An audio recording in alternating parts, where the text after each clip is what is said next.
Attention. The following presentation will be shown in the startling multidimension of Sensurround. Please be aware that you will feel as well as see and hear realistic effects.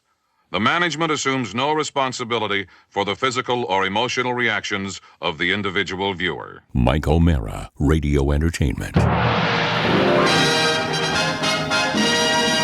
Hix Nix Stix Pix, a podcast about Robb's movies with your hosts Robb Spiewak and Josh Schroka. And now, ladies and gentlemen, let the show begin.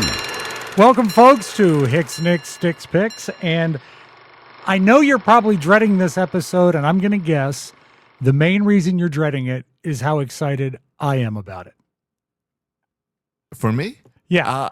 No, I'm excited that I think we got this in back-to-back weeks. Yeah, I think you're right. I think you are right. Yeah.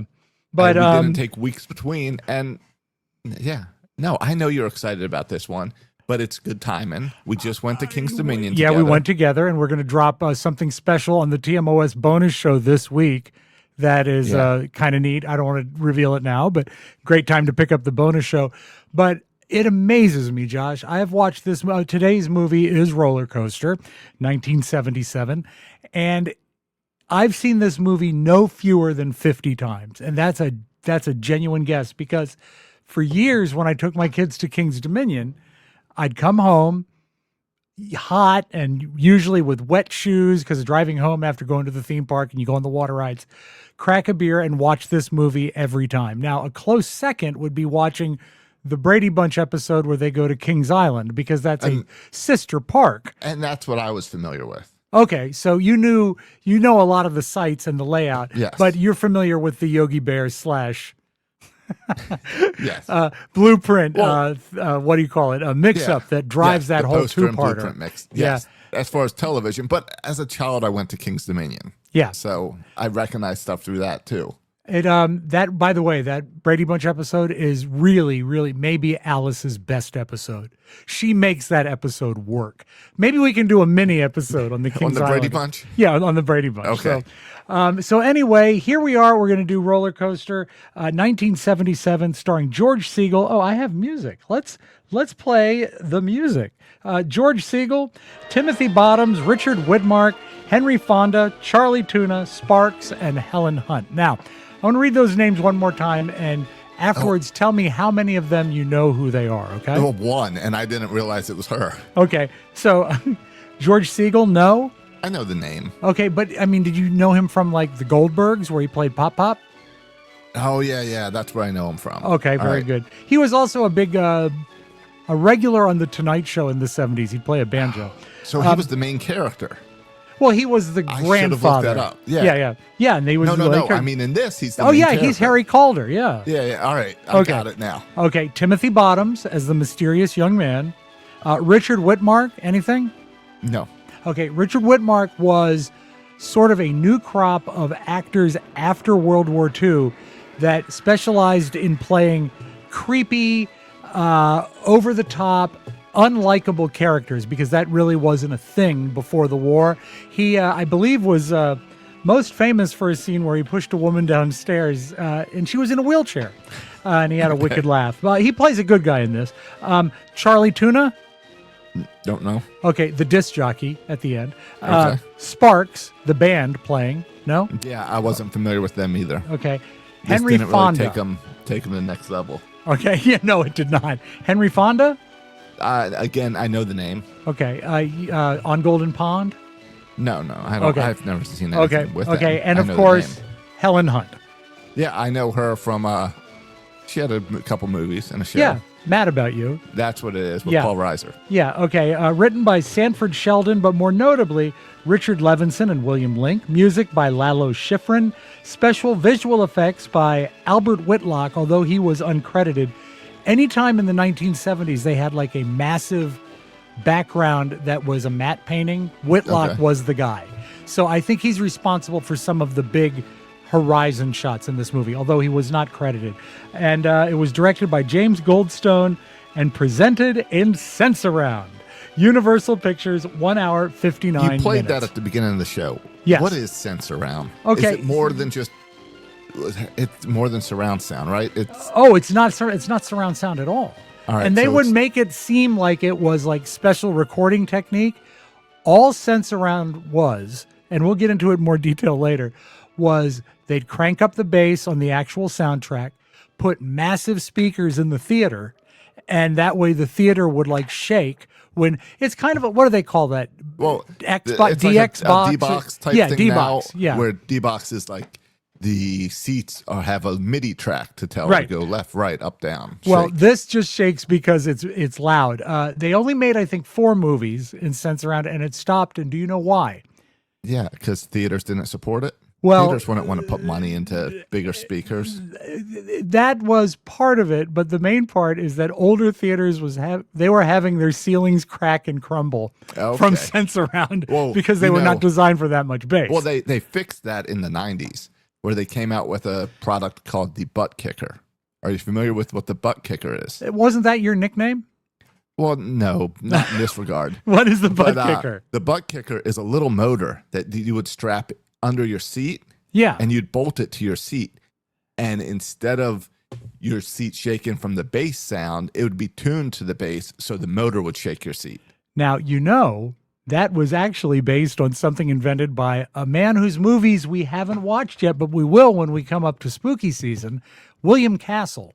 William Castle did a lot of gimmicky things on his horror movies, but one of his best was the movie The Tingler, and he actually installed vibrating motors under seats so your seats would tingle at the scary times. So that was totally ineffective, but the butt kicker sounds like they took it to the next level. Yeah, they put it in theaters. You could get it in your home. Oh, that's You could crazy. Bolt it to your living room couch if you wanted to. Can you wear it as a bracelet? It was a little big for that. Okay, all right. But all of those gimmicks are no good if the movie isn't any good. So let's discuss the movie. Okay. Okay, the movie opens. Where is my disco music here? All right, the movie opens introducing its main hero. No, it opens without introducing its main hero. It opens up with the loudest amusement park I've ever heard. Yes. The Okay. sound design in this movie is so loud. Now I have to ask. You watched it. Someone had a digital copy of it, right? So you didn't watch it on. It's a little tough to find. Yeah. So I managed to find a digital copy. So on the Blu-ray, the Sensurround track is only in left-right. It's not a surround sound mix. It is a 2.1 actual mix down. So depending on what audio mix you got. I don't know, but I don't have surround sound. So no matter Okay. what, I got a left-right. So I think what happened is maybe you had a mix that wasn't properly suited for that. Who knows? Maybe. But I don't mind the loudness of this movie. I didn't mind it. It was just loud. I would love to see this someday in a big theater because I think some of the camera work is great, but we're getting ahead of ourselves. We meet the anonymous young man, and that's entirely how he's referred to, played by Timothy Bottoms. He's at a seaside amusement park. He's fishing on a pier and listening to classical music, and I bet you picked up on this as I do, on the most amazing Panasonic portable tape recorder ever. Did you get a look at all the features on this thing? Yeah, it's pretty nice. I Googled it. I can't find the exact model number, but it had actual analog meters. It was stereophonic. It looked fantastic. He's actually observing the early morning opening of Ocean View Amusement Park in Norfolk, Virginia. And he sneaks into the park dressed as a maintenance man. He blends in perfectly. He's carrying what appears to be maintenance equipment, and he walks calmly through the restricted areas, and no one questions him because he looks like he fits in. He climbs the lift hill of the large wooden coaster called the Rocket. Instead of performing maintenance, though, he attaches a compact radio-controlled explosive to the track and then climbs down unnoticed. All of the tech that this guy uses when he's making his bombs. Yes. Did you enjoy that most of it had a certain Radio Shack quality to it? It had exactly what I want when someone's making a bomb. It looked homemade. In modern movies, they overdo it with like extra wires and all of this. That looked like something that's a real bomb that would go off. I love that his transmitter, the antenna on the wireless transmitter, is like 4 inches long. It doesn't do anything except show people that it's a transmitter. Well, no, it also had the like 70s and 80s style move of the antenna where you have to pull it out Exactly. to get some extra length. I love that about this movie. All of the equipment is so of the moment. So later in the evening, he returns to the park as it comes alive. It's great footage of a small, vintage amusement park. He aces the shooting gallery. He probably has some military experience, grabs some cotton candy, and the rocket, the roller coaster, dispatches, and everything seems normal. As the train races through the course, the bomber watches from a distance, holding the radio detonator, then presses the button. And the explosion is not designed to kill the people directly. It just messes up the track. So when the car hits the track, it derails violently. Cars leave the rails. Passengers are thrown into structures. The aftermath is horrible. There are dead riders, screaming survivors, rescue workers everywhere. 24 people are killed. For a 1970s movie, this is pretty graphic.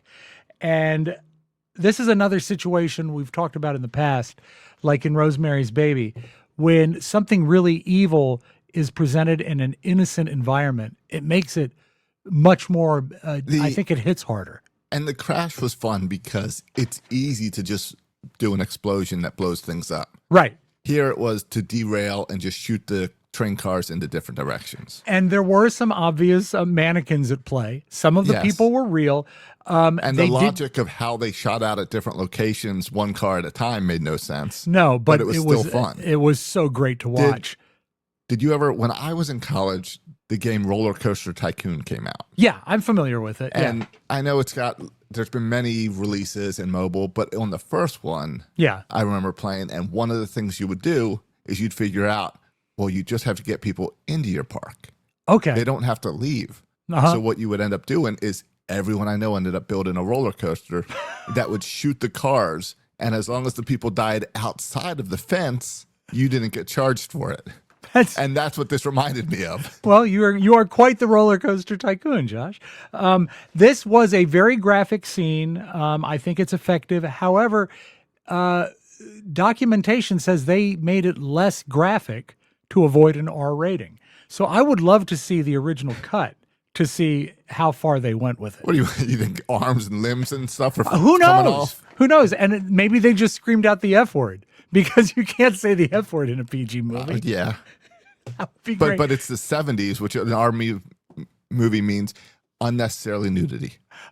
So they have to fit that into the roller coaster. How about the big fat lady that says, "We got it made, we got it made, we got it made" on the roller coaster? She's nude and screaming the F word. Then you get an R rating. That would excite that old man. Now, one of the things about this that makes this so, oh, you mean Benny. Yes. One of the things that makes this an effective sequence in the film is everything leading up to it. You know what's going to happen, but they take their time.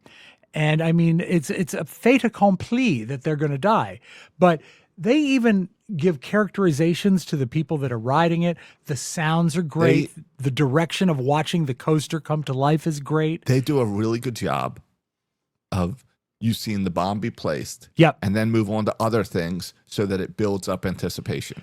It's really smart filmmaking. I mean, I know this is at its heart a jive movie, but there are some things in it that are really effective. Another thing, and when you watch it for the 50th time, I invite you to listen for this. One of the sounds they build into the sound design, and it's a subtle sound, is the sound of a roller coaster brake. It's just like a little squeak, like that. And you sometimes hear it. It's just the sound of the coaster. I loved when they show that big belt starting up that starts the chain. It's just, for a coaster enthusiast, it's great. The suspense in the movie and the build-up reminds me of Hitchcock movies of old, but modern, the early, like the Final Destination franchise. I'm glad you brought up Hitchcock because that's going to come into play before this show is done. So now the story cuts to our hero, Harry Calder, played by George Segal. He is I did a couple sources on this. Some people call him in the movie a federal safety inspector. One source called him a federal amusement park safety inspector. Now that's the job I would love at a federal level. I believe that sounds right. Okay. Now when we meet him, he's undergoing shock therapy like you would see in A Clockwork Orange to quit smoking. And the smoking scene is disgusting. I mean, smoking has always been bad. And him in the little room just the smoking. Booth? Yeah. Oh, the booth. God. It's so horrible. I'm not sure exactly why they make him a guy quitting smoking, except for a couple callbacks later in the movie. I don't know if it works or not. He gets an urgent call. He comes out of the smoky booth. He has to contact his boss, Simon Davenport, played by Henry Fonda, and Davenport fills him in on the tragedy. It's also established at this point that Davenport and Harry hate each other. It's so obvious in the fact that Henry Fonda has, I think, 2 scenes in the movie, but he is a Hollywood legend going back to the 40s and maybe even before. So he was obviously, this is a paycheck for him.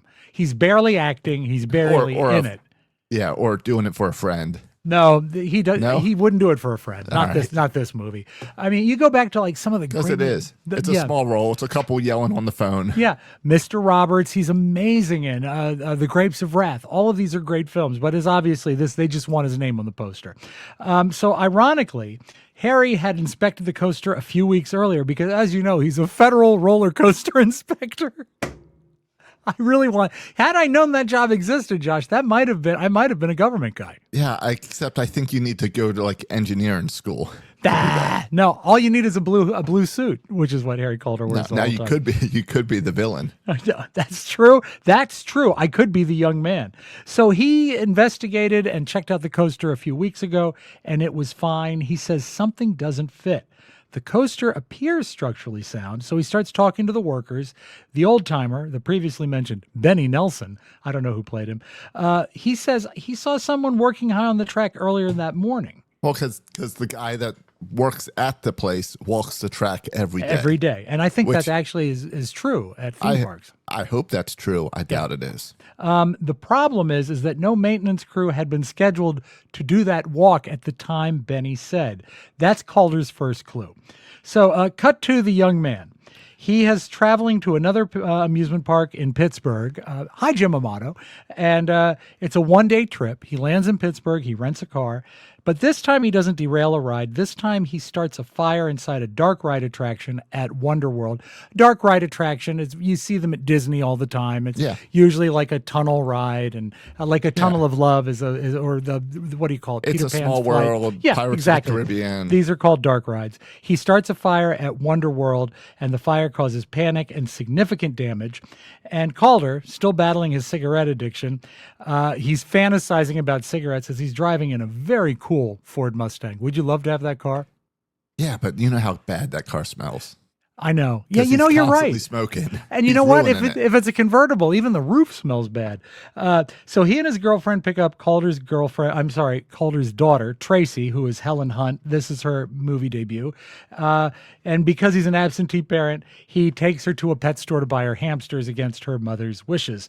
Again, just a weird scene. There's a few moments in there where it's like the smoking, like this, where they're trying to tell you about this guy, that he's an absentee father. He doesn't really know. He'll just get his daughter, whatever. But it doesn't really always work. No, but there is something effective here that is a little surprising. You do think that the pet scene is just useless until he looks at the newspaper lining a pet cage, a bird cage, or a hamster cage, and he sees the headline about the fire at Wonder World, the Pittsburgh fire. So he starts to think these things can't be isolated accidents, and even worse, now, when he calls the owners and the people in the corporate headquarters of all these theme parks, they've clammed up. They're keeping silent. They're not talking. So Calder discovers through detective work that executives representing the major amusement parks are gathering in Chicago. Now we get Henry Fonda's second scene. Brilliant.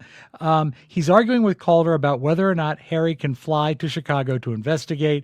Calder blackmails Davenport. This is sort of a funny sidelight that there was an architectural disaster because Henry Fonda hired his son to build something that was not structurally sound. And Calder uses that to blackmail. It up. Right. Exactly. So Calder gets his plane ticket. He flies to Chicago. The executives are meeting. They've received a cassette. Now, they have the cassette out, and before they can listen to the cassette, the young man, posing as a room service waiter, drops off some complimentary coffee and Danish to the meeting and bugs the room. And Calder also works his way into the meeting. This is something that they do a few times that is great for the suspense, that this early in the movie, Calder and the terrorist are in the same room. They pass each other in the hallway. It's frustrating, but also very, very tense. So they play the tape, and the bomber very calmly explains he's responsible for both of these accidents. He can destroy more parks, and he will continue to destroy more parks unless he's paid $1 million. He never sounds emotional. He speaks really like a businessman making a demand. Calder warns them. He says, don't underestimate this guy. He is smart. He knows his business. Don't sell him short. The companies reluctantly agree to contact the FBI. And then we meet Richard Widmark. We talked about him earlier. By the way, my dad got to hang out with him once. He shot a movie called Vanished in Washington, D.C. So no cameras then, but my dad got to meet Richard Widmark. So he meets Richard Widmark, who plays FBI agent Hoyt. He's another guy that Calder immediately doesn't get along with. Well, and that's constantly during this movie where he picks up the clues. The FBI and the police have no idea. Exactly. And also the problem is they're already at loggerheads because he is not interested in what Calder has to say. Anyone touch the tape? Just Quinlan. Our friend would never leave prints. Oh, do I have your guarantee of that? Well, no, but I think it's obvious. But if you don't mind, we'll let our lab make a determination. We'll send that tape in for voice analysis. And if it was delivered to Quinlan, see if he kept the wrapping. We'll get him.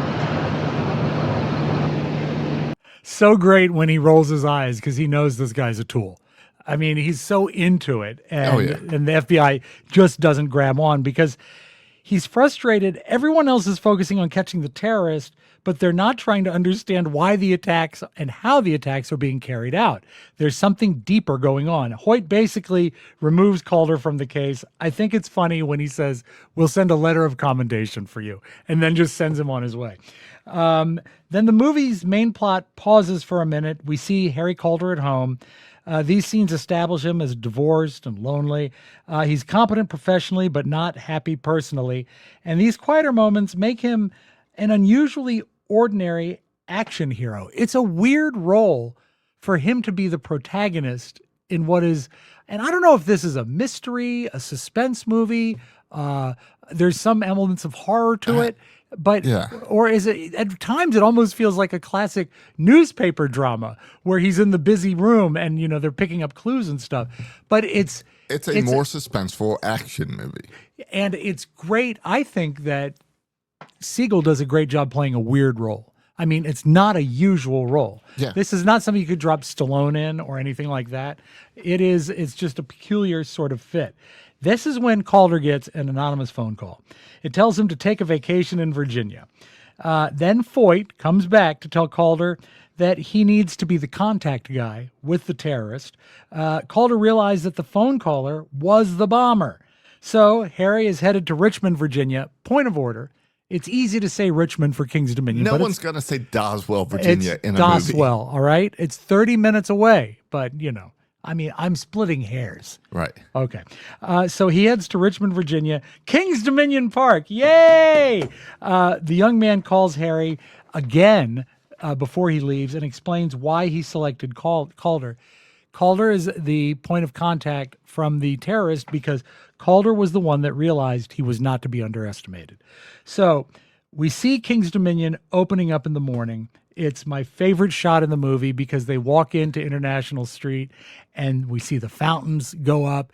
It's still dark, but the lights are on. It's beautiful. And still looks enough like King's Dominion looks today. Oh my God. So much of it is absolutely. Still the same. It is almost exactly like the only entrance booth is pretty much the same. It's identical. The entrance. And the stores that line International Street are the same. They've got different signs on them. It's not a Starbucks, but I think the fountain's a little smaller now.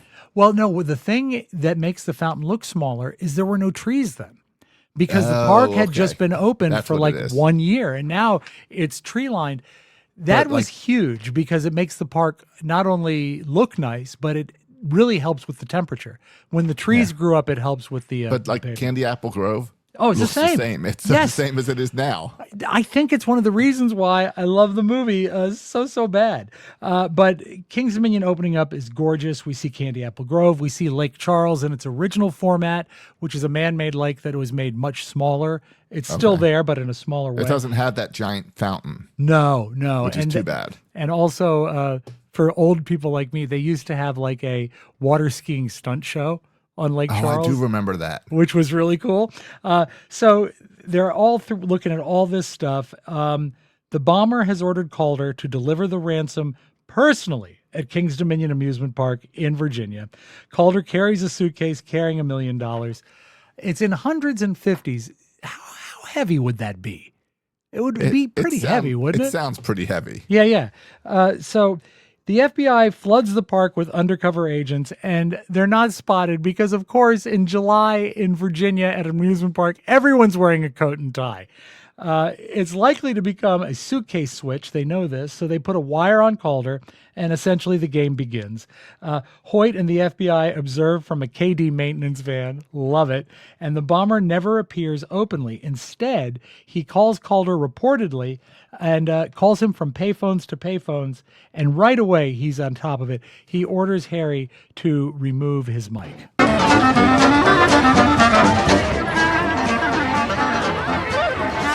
Now, I know this is not a thrilling sequence, but there's a reason I'm showing it. Oh, I know why you're showing it. So he knows he's being watched.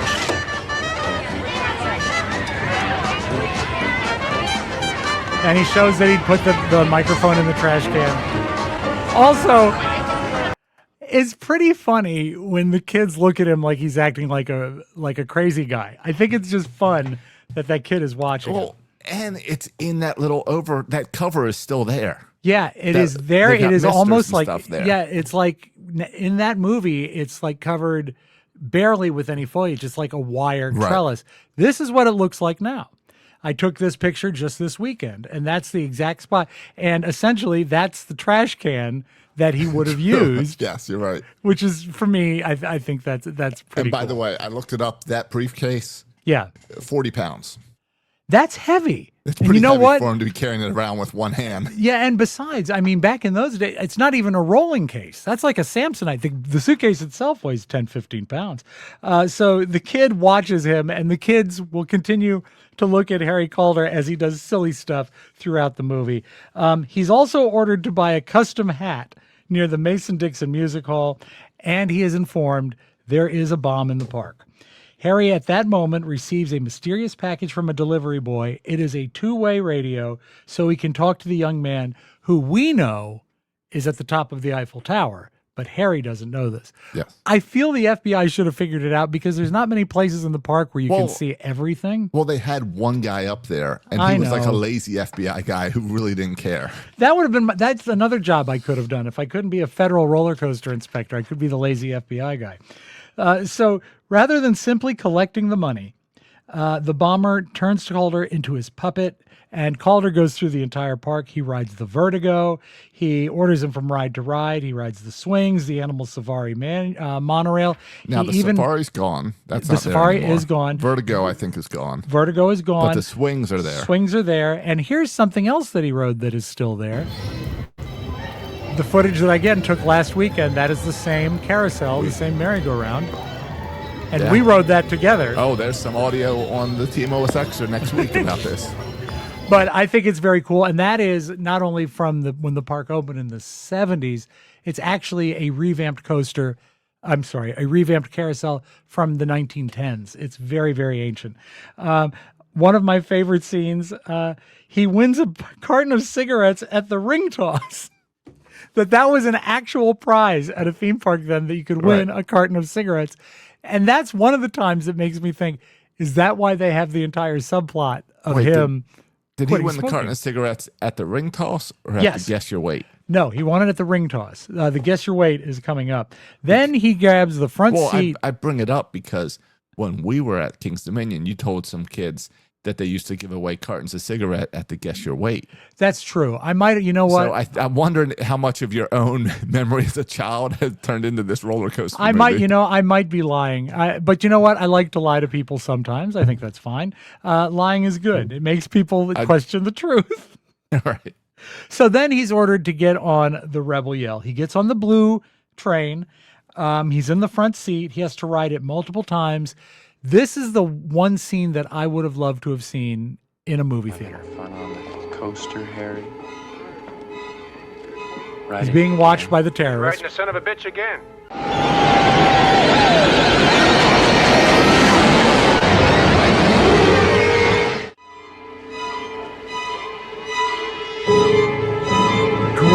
Great footage.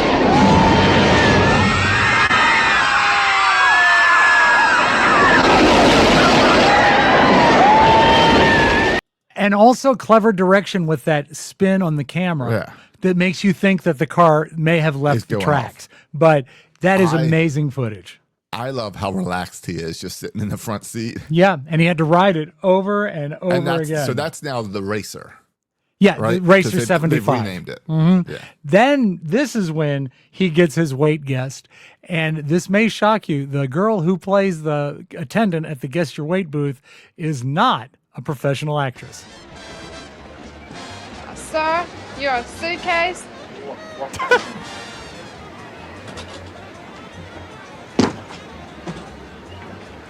Sorry, sir. I thought you were thinner. Go ahead and take a prize. Oh, do I have? They did just drop it by like 40 pounds. Yeah, I think you're right. So he declines a prize. I guess you're right. There are no cigarettes there. There's no cigarettes there. But let's go back to our trip last weekend and look, it's still there. Of course it is. Age and weight. And I think it might be the same scale because it does say Toledo on it. I think that's why King's Dominion is still a landmark place because it hasn't changed. They keep all this stuff year after year after year. So when you take your kids, it's the same. Yeah, that nostalgia is a great thing and a great tonic to make you want to return. Now, do you remember how the bomber gave Calder a portable radio for communication, right? Yes. While Calder is on the Sky Ride, this is no longer there. I've heard them called Sky Gondolas, Sky Ride. I remember this as a kid. I remember riding the gondolas. Yeah, I loved it. But he finds out something that he was not expecting. First, Harry, I think I should tell you about the bomb. Would you like to know where it is? You're holding it. The bomb is in the radio. Don't try to open it. There's a tamper switch.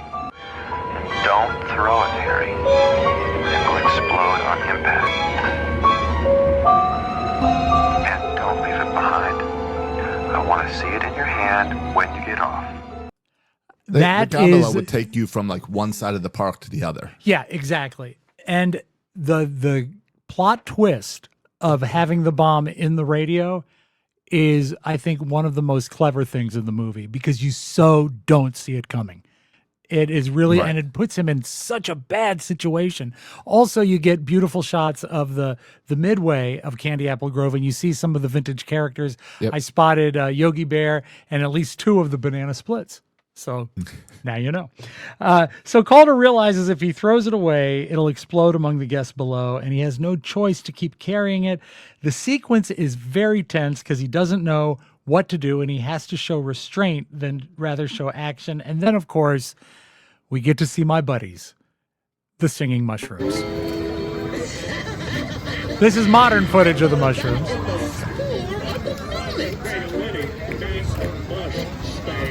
And not in their original location, but the original mushrooms, to be sure, which is important, right? Yeah. Okay, I know. Yeah, oh, yeah. No, the frog's still smoking just like it was in the movie. Now, this will annoy many people. I have the original 4-track audio tape from when the park opened, and they sing about Hanna-Barbera characters. They don't have Hanna-Barbera licensing anymore, so now they sing about Snoopy. But if you ever want to know what they really sang like, you can let me know. I've got that tape. I'm such a nerd. That is great. Eventually, Calder receives instructions to leave the money on a park bench right by the Scooby-Doo roller coaster, which is now called the Woodstock Express, and the flying helicopters. You can see them both. And he follows the orders exactly. The thing that sort of flipped me when I watched this, the sidewalks aren't paved. It's like gravel. Yeah. Can you imagine spending a day at a theme park when the roads, the paths are gravel? Rotten. But the bomber retrieves it without being identified, and despite the enormous FBI operation, he escapes completely, and the agents never even get close. Afterwards, the gang meets up at the KD general manager's office. It has a picture window there where you can actually see the Eiffel Tower. There is yelling. The KD general manager is actually played by himself. The man who was managing the park at the time, a man named Dennis Pierce. Good. And that is still the general manager's office. I was invited in once with my buddy Mark Riddell. And when he said, I forget how he introduced me, but it was definitely accidentally implied that we were a couple. Okay. He chose the wrong word. I think he said something, and this is my partner, Robb. He's an influencer. But anyway, the office is exactly the same, except for the ugly curtains. He also finds out, Calder is really, really mad. Hoyt marked the ransom money. He secretly marked the cash, which was definitely against the rules. That's not what the guy wanted, but the FBI wanted to trace it later. So this is a violation, and Calder immediately predicts what will happen. The bomber's not going to disappear. He's going to retaliate. By the way, he got the money out of the park by sneaking under and strapping it to the bottom of a police van, which is a pretty good way to do it. I don't know how he was able to do it without being seen. And also, I don't know how he was able to grab the suitcase without really being seen, because there's not a lot of people with suitcases running around a theme park. Right. No, the FBI did not do a good job. No, it's a bad FBI. They should have had 10 guys up on the Eiffel Tower spotting absolutely, and with a roll of dimes, so they could use the telescope that you can use to look at the entire park. Yeah, just don't drop those dimes. No, don't do that. No, it does. Soon the bomber telephones Calder. Of course, he's furious. He knows that the money has been marked, and he blames Calder personally. This is when we have the terrorist. He has a different tone. He's not detached and professional. He's pissed. He is really angry, and he promises another attack. And this time, I hate to sound like a movie poster, this time it's personal. So instead of waiting for clues, Calder starts to reason through the bomber's psychology. He obviously wants maximum publicity. That's what he craves. He wants revenge against Calder, and he wants an event that is too large to ignore. So Calder realizes that a huge new roller coaster is opening at Magic Mountain in California on Independence Day. By the way, happy birthday, America. That's a little late. Happy 250th birthday. Thousands of people are going to attend. Initially, the FBI dismisses this as nonsense, but eventually... happens to be near his home as well. Yeah, it's close for him. So the FBI dismisses the theory, and they eventually agree it makes sense. So Magic Mountain prepares for the debut. This is a horrible name for a roller coaster. The Great American Revolution. I don't like that. Right? It's leaning into the Independence Day. I suppose. Now... this is, believe it or not, the first steel coaster with a loop. They had never had one before. Oh, well, there's your revolution. Yeah, I suppose. So that's pretty cool. The atmosphere is festive. Bands perform, crowds gather, and boss jock Charlie Tuna from KHJ is there. Now, I know he doesn't get much time, so let's go to a 30-second clip of boss jock Charlie Tuna, who was on KHJ Los Angeles. This is actually from 1977, so this is roughly the same time the movie was shot. KHJ Los Angeles with commercial-free half hours and now commercial-free hours. Charlie Tuna at 6 o'clock. Turn to Stone. ELO. Easy for me to say. Charlie Tuna at 6:02 from KHJ. Check the white pages for the store nearest you. KHJ 603-520-1977. This telephone number might have handy. Come in handy later on. Orange County 714-635-0510. I'll make your brown eyes blue. Don't know. Crystal Gale. Don't it make my brown eyes blue? You know what that brown stuff eventually turns out to be. There's never been a better time than Christmas time to shop your nearby Thrifty. KHJ 612. I got the first Robin in the morning here, calling from right around Chinatown. Hello, Robin. Hi. Was that you, or is that the guy in the song here?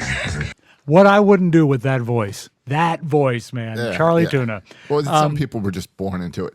That the Great American Revolution Yeah. was named that because it opened up in 1976. Okay. So for the 200 year the bicentennial. bicentennial. So they were they've actually changed the making names they were since making that they were recreating the grand opening of it. I Yeah, guess. it is now called the New Revolution. Okay. It still looks like a great roller coaster. And point of fact, that's the roller coaster they used in National Lampoon's Vacation with John Candy and Chevy Chase. So it's a great coaster. I would love to get out to that park someday to ride it.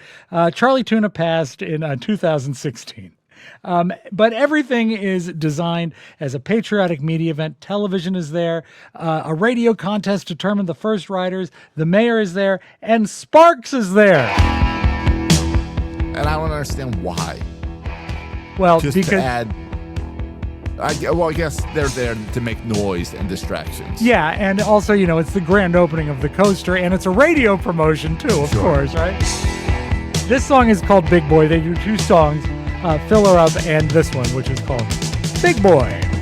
The earth is shaking, so am I. Definite sort of a 1977 new wave band feel. I once worked a concert at Six Flags. Did you really? Yes. There was a concert venue that they used to use quite a bit at Kings Dominion that was a great place to see shows. I haven't seen a concert go there in a while. But anyway, so Sparks is there. Steve Guttenberg, as a messenger, makes his motion picture debut when he comes in and delivers the plans of the roller coaster. Did you spot Steve Guttenberg? I did not. You know who he is, though, right? I do Police not. Academy. Three men and a lady, little lady, 3 men and a baby. I know those movies. I don't know who he is. Okay, he's the one that's not Ted Danson. Gotcha. And he is not Magnum PI. He is not Help Me. Okay. So he's the third man. He is the third man. Exactly. Yeah. So he comes in, and this is pretty bright. They said they can't put people up there to inspect the coaster because it'll reveal what's going on. So they sent up the crew looking like they're decorating the coaster for the 4th of July. Right. Well, that's pretty smart. They do discover a bomb attached to the track. The bomb squad safely removes it. And talk about suspense. The sequence where they're defusing the bomb and the young man has the detonator. He's about to pop it. And it comes down to like a third of a second to when he hits the button with the clipping of the. And that's where you've got the band making music and stuff. So they're making an explosive sound. Oh, so and also there's actually fire effects that the band are using to throw you off as well. Right. So I mean, it'll definitely throw you. So everybody thinks that they've won because they've undone the detonator, but Calder is not convinced. If the bomber is nearby, he's sure that he's going to adapt. So the bomber sees that his device has been found, and without panicking, he returns to his car and retrieves another explosive. He goes up, he says to someone, "I'll give you $100 for your golden ticket," which is about $550 in modern dollars. And the guest accepts. No one expects anything.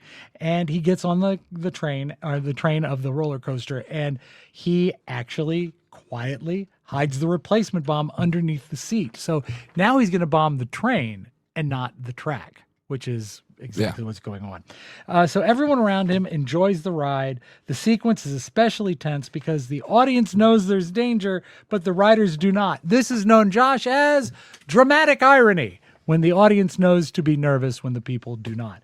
The bomb remains hidden. So television reporters they're interviewing everyone as they exit the train because it's the first ride. The bomber briefly speaks. Calder hears his voice and recognizes it from the ransom calls. He begins chasing him through the park. At the same moment, the train containing the hidden bomb departs again with new passengers. FBI agents corner the bomber. He pulls out the radio detonator. He threatens to destroy the coaster immediately, but behind the scenes, the FBI technicians are able to jam the radio frequency, so his bomb is useless. Just in time. Another great turn of events. The bomber demands a gun. Calder hands him the gun, but he finds out that he doesn't have the bomb anymore, so he shoots him. It may have been inadvertent. It may have not, but he shoots him during the confusion. It is not fatal, and the terrorist runs. The chase leads underneath to the roller coaster. They're actually under the tracks. The bomber climbs onto the track structure, trying to escape. He suddenly finds himself directly in the coaster's path. Frozen in panic, he can't move. The train train strikes him. He is killed by the very thing he wanted to destroy. Irony. The bomb never explodes because the FBI jammed the equipment and disabled the trigger. The emergency crews remove the body. The bomb threat is over. The coaster reopens. Guests return to riding immediately. And the ending deliberately suggests that amusement parks and ordinary life continue despite acts of terror by bad people, bringing the film full circle. Ride on. That is the movie Rollercoaster. I maybe went into too much detail, but there was lots of stuff to say. Well, there's lots going on, and it's cool to watch a movie that takes place in a location, and especially when we know DC well. Yeah, we exactly. see movies all the time that say they're in DC, and they're not. Never are. They never. So when are. you see this and they say they're in King's Dominion, and it is 100% they're in King's Dominion, and it's not only in King's Dominion, but they used real people. Those were there were 3,000 extras that were just people at the park. I mean, they were using people. Cops played cops. Employees played employees. It really does feel quite genuine. It does. Tom Selleck is the name I was looking for 3 Men and a Baby. So Steve Guttenberg is not Tom Selleck. Right. And he is not Ted Danson. All right, let us take a break, shall we? And then we'll come back and trust me, no more plot points.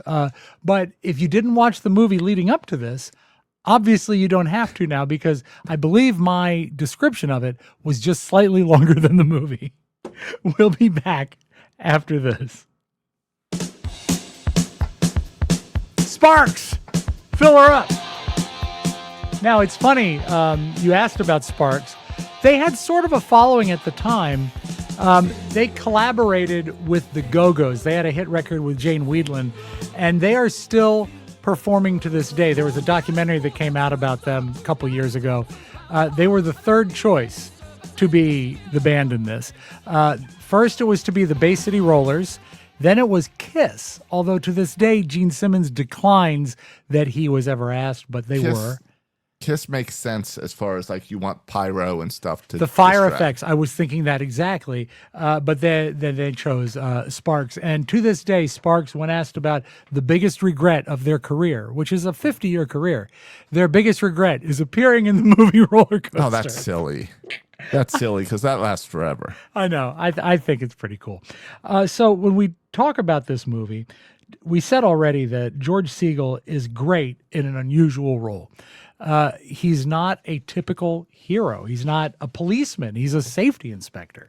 But he kind of rises to it. And even though he's a dick to almost everybody, he's likable. And I think that is a key point in the movie. I think, what's his name? Harry. Yeah, Harry He's Calder. very good. Mm-hmm. The bad guy is very good. Timothy Everyone Bottoms else in the movie is just there. Yeah.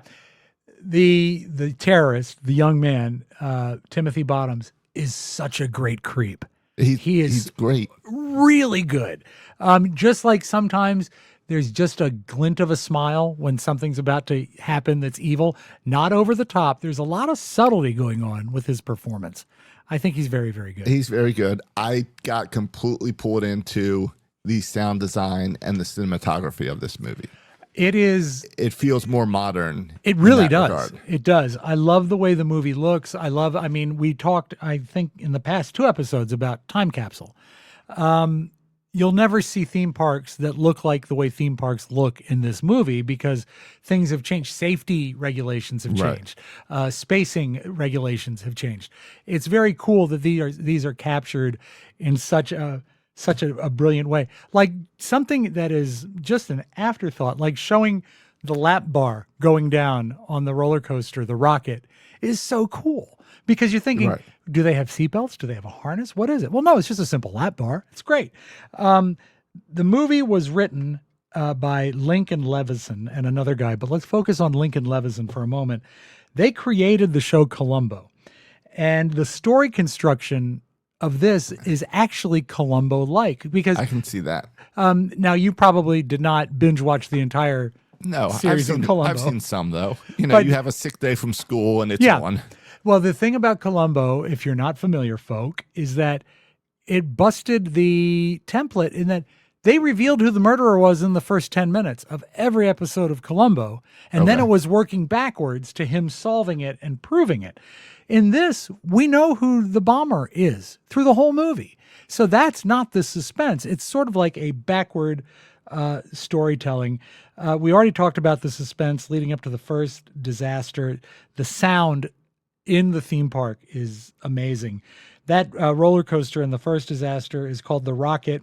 It was 70 feet tall, and it operated from 1929 to 1978 in Norfolk. It would go up to 50 miles an hour, which is pretty fast. And it was dynamically demolished with dynamite in 1979. So don't look to ride it again. Now, the music. What was your take on the music? They have, of course, this sort of... I wish when they blew up that roller coaster, they'd bring this actor in and let him press the button. That would have been great if Timothy Bottoms had destroyed. Yes. So I think that the carnival-styled music that isn't like, natural ambient music happening in the park is very good. It's very good. There's some scary-sounding carnival music, which is also effective. I didn't like his sort of disco medley when they got to Great America. That was dated. But know that Lalo Schifrin was a pretty incredible composer. He did the music for Mannix, Cool Hand Luke. He originally scored The Exorcist, but it was deemed too scary. But you might actually recognize this, probably his biggest hit song. The theme to Mission Impossible, not the Tom Cruise one. But you might recognize this melody. Give it a second. No, I know this. Oh, you do? Okay, great. Yeah. So this guy knew his stuff. And I think the fact that the music comes off dated when it's like disco-y, I'll allow him that. I thought the music No, was I think it works in the setting, so nothing felt dated with music. Okay, good. The Pittsburgh Park that has the fire in the dark ride that is actually sort of glossed over as a plot point.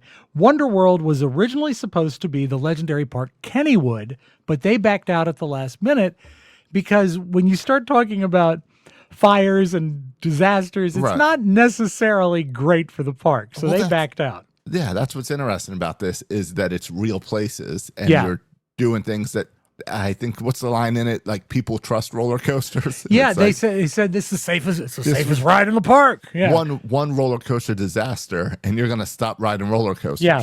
So the Wonder World stuff in Pittsburgh was actually filmed at King's Dominion with a smoke machine where they made it look like the park, and you can recognize people that are innately involved. What is it? What building is it? Well, the best thing you can see is the rainbow arch that used to go into Hanna-Barbera's Happy Land is definitely visible, so you can see it there.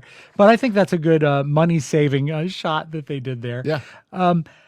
Having his daughter and the girlfriend at Magic Mountain for the final act of the movie, that to me seems like overkill. It didn't make it any more suspenseful for me. You? No, that made sense. I expected her to be on the roller coaster. Yeah. But she was just like observing. Yeah. Yeah. I think it was just the buildup of, is she on the roller coaster or not? Yeah. Before you knew where she was. I think that it's okay that he has the daughter and the girlfriend dynamic going on. I would have left them out of that plot line 100%. I'll say it again. The radio itself being the bomb at King's Dominion is a curveball that when I first saw the movie, I never saw coming. And sometimes I even forget that it's coming. Yeah, but I'm telling you, you don't tell the guy when he's on the gondola right by that lake because he can just chuck it. But could he? Yes, because the guy's not going to see it coming. When he says it's a bomb, his finger's not on the trigger. And by the time... I don't know. I think if I was on the gondola with a bomb and you were up in the Eiffel Tower with binoculars, I could throw it far enough away from me before you press the button. And so when we remake the movie, that's going to be how it works out. Exactly. Although, to your point, I didn't even mean this in my notes. I wrote that the bomb is a great curveball. You could throw a great curveball and it would go right into Lake Charles. There's over 3,000 extras. And this I found fascinating. And I think they did something smart here. They originally were going to include a scene of the young man on the phone with his mother to establish the motive that larger amusement parks knocked his mother out of business because his mom and dad owned a small family-owned amusement park. And that was going to be his motivation for the revenge. But isn't it great and more suspenseful him not having a reason to do it? Yes, 100%. It's like a more modern take on it. It's like seriously something you'd hear in the news now. Yeah. And you know what? I finished this movie and I said, man, they should remake that movie. And then I stopped and I was like, they would ruin it. Because what makes this movie great is there's not explosions. There's not screaming and yelling. Yeah. Everyone speaks calmly. It's just suspense, which is more Hitchcock-like. I'm glad you brought it up. The tension is so top-notch. And what is also great, it comes in hunks. The tension comes in hunks. But at times, it is really teeth-gnashing tense. And I think Hitchcock would have approved of this movie. You've got enough mystery going on. You're invested in it. And I think, again, I'm not trying to turn this into Citizen Kane. It's a goofy film, but the tension is really well done. I love, and the fact that we don't know the motivation behind the guy is huge. After King's Dominion agreed to let them shoot there, and that general manager, Kevin Pierce, had his family there the day for the shooting, he was regretting approving it because the helicopter shots above the Rebel Yell were so close. He said, "This is nuts. That helicopter is going to break my roller coaster." And I can see that because I can see that. Those aerial shots of Harry on the coaster are great. They are great, and also it's like you're shooting this in the summer. Yeah, you take out your main roller coaster. Bad news. You're not going to make money. Oh yeah, and it's also a train full of people. That's bad too. Yeah, that's true too. Segal rode the Rebel Yell over 20 times in a row to get that shot, and I think I could do that. I love that coaster so bad. Oh, I do. And they captured so many great things in it. Like, did you notice they had shots of him purposely doing what they call, airtime when he leaves the chair or the seat in the coaster and he's just held in by the lap bar because of the fall. It's really well done, but you're going to challenge me. You did a different roller coaster this week. Yeah, it's a little different. And that's a little bit more, this one's more up and down and... Yeah, this is a classic. This is a classic. This does not have barrel rolls. This does not go 90 miles an hour. This does not have an 85-degree drop. In the movie, first time I've actually figured out this statistic, 29 minutes and 37 seconds of the 1 hour and 59-minute movie is filmed at King's Dominion. So almost exactly 25% of the movie takes place at King's Dominion. And one thing about this movie is it's too long. If you cut out the crap with the daughter... Yeah, and I agree. Girlfriend, then you get this down to an hour 30, hour 40, hour 40, and then it's perfect. They would have to figure out, and there's got to be an easy way to figure out a different way than the pet shop for him to find out about the Pittsburgh disaster. It could be a discarded newspaper somewhere. It could be something he grabs on his way out from smoking. Back then, they had newspaper stands all over the place. But also... they could cut out the smoking subplot, I think. They could cut that out, too. And that saved you a little bit of time, too. Now, you had asked about Sensurround, and I quote this from the Sensurround informational website. A special low-frequency bass speaker set up consisting of 4 huge speakers loaned by distributors to select theaters showing the film. So the theaters didn't pay for them. They were actually brought in by the distributors. The system was employed during certain sequences and was so powerful that it often cracked plaster at some theaters. The only movies to be officially released in Sensurround are Earthquake, I can see it for that, Midway, which was a World War II war movie, Battlestar Galactica, and also Mission Galactica, The Cylon Attack, and Alien had a limited release in that. It has a happy ending, I suppose, because everything is okay. But I do have one question, and I want your take on it before I ask your opinion overall. It's played off as a happy ending, but what about the people that were on the second train of the Great American Revolution that hit the guy and killed him? Oh, yeah. I mean... Sure, but that's something that needs to be examined, I think. Because we're happy for Harry. We're Yeah, happy we are. for what's going on. Exactly. Because if you want to go down that road, then what about those people who are now scarred for life? Exactly. But what about all the people who died in the first roller coaster? That's true. Yeah.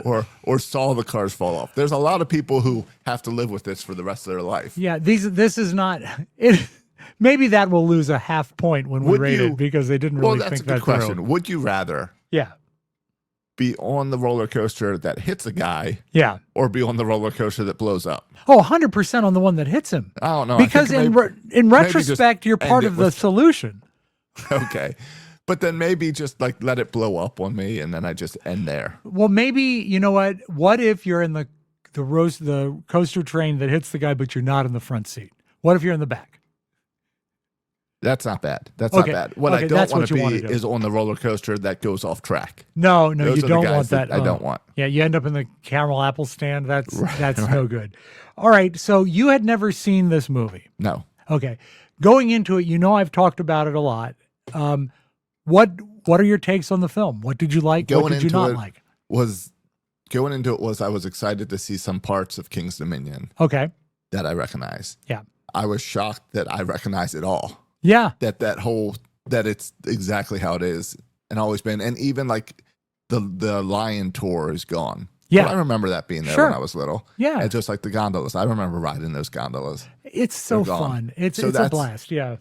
That definitely makes it better. The suspense and it being a suspenseful movie surprised me. Was the quality of the suspense more than you anticipated? It was way better than I expected. Okay, great. That's a good thing. If the other characters in the movie and if you edited the movie a little tighter, it would be a better movie. I'm inclined to agree with you. Don't take any King's Dominion stuff out. Leave all that in. Maybe a little extra of that. I've already said what to take out. You take out the daughter, the girlfriend, the ex-wife, and the smoking. Yeah, and then you've got yourself a perfect little film. Yeah. Absolutely. You can make Harry Calder unhappy at home without all that. Everyone besides Harry and the terrorists don't add anything to the movie.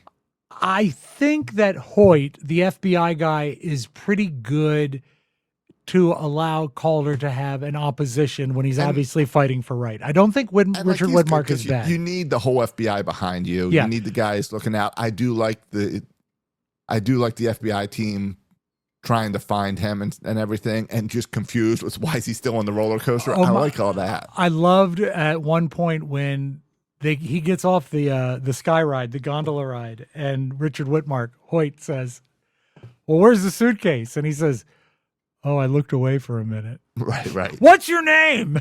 And so, I mean, it's subtle ineptitude by the FBI that feels like it could almost be real. And the simplicity of like just mailing a package. I mean, I don't know. He said, here's $100 and I'll go give it to the guy. And it's like, you used to be able to do that. Yeah. And terrorism isn't fun anymore. That's the problem. This is when terrorism could be fun. You could make a movie and it could be fun.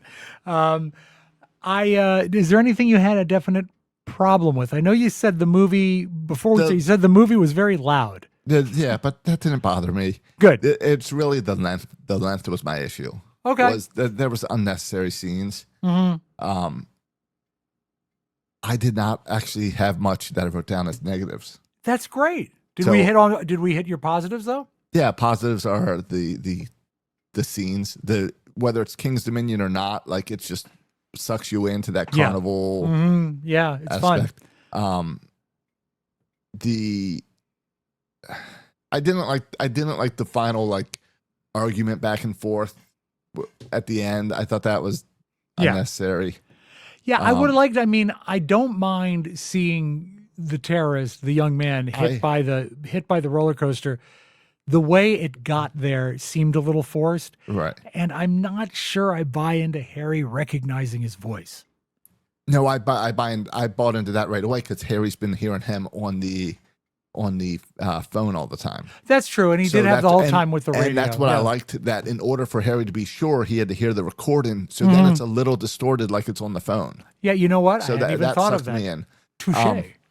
I like that they constantly kept saying how well they inspected the parks. Yeah, And how, like, they kept saying, like, it's like, for that, it's like, it seemed like it was almost a, hey, you're going to let us shoot the movie in these things and make things go wrong, but we'll make sure everyone knows that in real life, there's lots of inspections. I think that anyone who dragged their feet as far as letting them shoot in their park in 1976 or 7, I don't know if they shot the previous year or not, they have to regret it now, because it is such a legendary thing for coaster enthusiasts at King's Dominion. It makes sense. I know that coaster clubs, and I'm not to that level yet, but they have a semi-annual meeting at it's now called the King's Dominion Theater. Back then it was the Mason-Dixon Music House, where they would show the movie in the park. Yeah. They should show it in the park. And my friend Mark Riddell, who was comms and PR at KD for a while,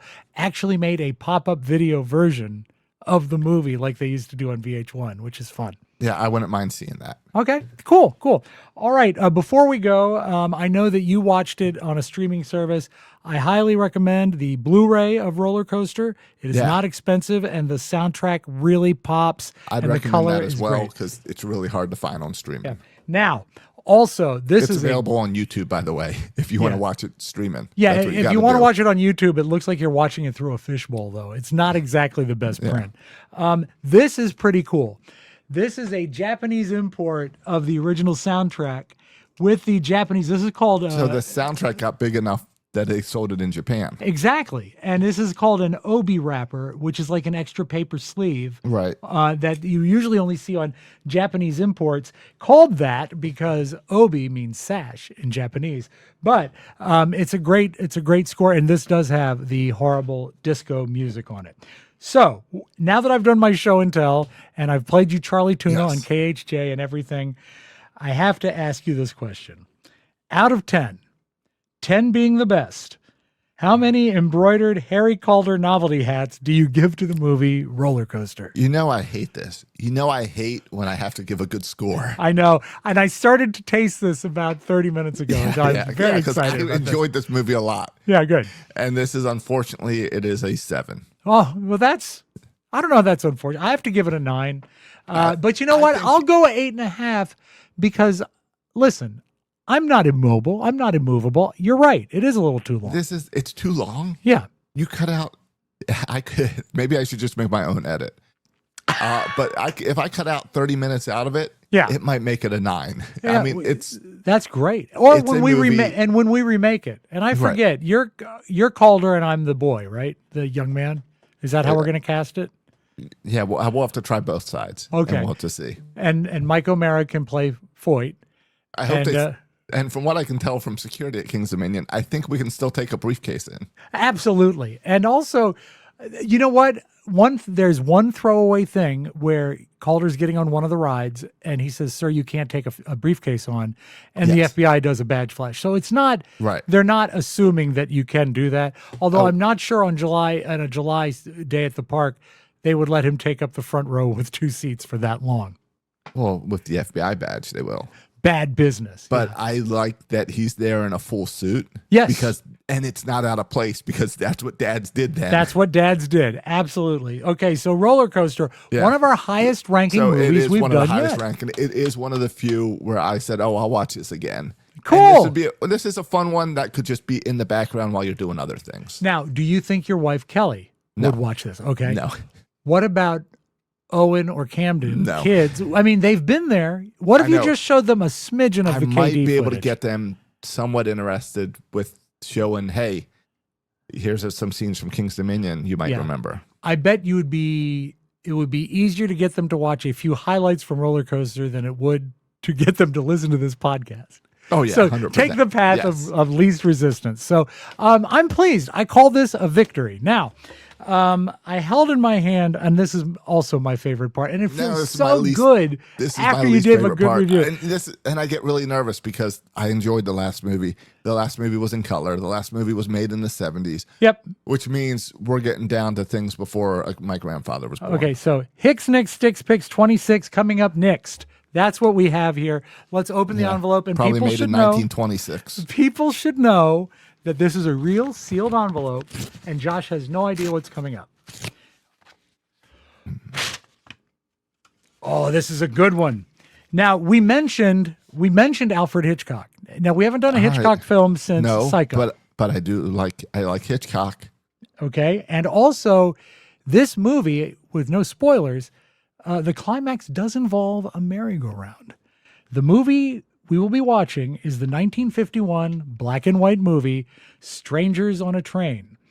It is an Alfred Hitchcock film. It has, you've not heard of anybody in this movie. I've never seen this movie, never heard of it. But Farley Granger, Robert Walker, Ruth Roman, Leo G. Carroll, Pat Hitchcock, a Warner Brothers picture, clocking in at an easy 1 hour and 41 minutes. And my Hitchcock experience is Psycho, The Birds, and then the TV show. Oh, well, I think you're in for a real treat on this one, even though it is black and white. Just to give you a little tease of what to expect, the movie Throw Mama from the Train with Danny DeVito and Billy Crystal, which I know predates you anyway. No, I'm familiar. Was based very loosely, okay. I would say inspired by, but not based on, All inspired by this movie. And it is a tense movie. Oh boy, it is quite the tensest. Can I watch this movie on an airplane without getting weird looks? Yes, absolutely. All right. Yeah. No, that's how I'll be watching it this weekend. Good.